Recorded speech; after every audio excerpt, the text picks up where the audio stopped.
خلي لي بالك يمي. طبعا مشكلتين تصير ويا الحمام وانت ما منتبه عليهم.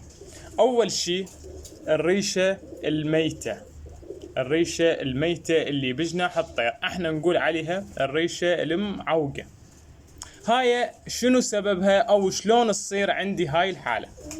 اول شي انه انت الحمام الجنح مالته صفاف، يعني الجنح مالته دم، وانت تضغط عليه بالمطيار وما تندل، فالجناح مالت الطير راح يطق دم، فطق مكان هاي الريشة دم، فصار الدم على المكان مالت الريشة وانت ما منتبه عليه، فظلت الريشة اللي جوا تدفع وبعد ما تقدر تنمو بصورة صحيحة.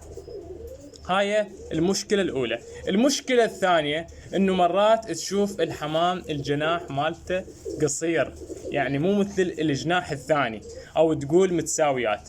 السبب هذا شنو؟ وأكثر هاي الحالات تصير بفصل الصيف، إنه أحد الجناحين أصفاف، أحد هاي الجناحين أصفاف وأنت ضغطت عليه بالمطيار، فالريش مالت الجناح راح تبدي تنشف، يعني ينشف الدم مالهن، فما يكتمل النمو مالهن بصورة صحيحة.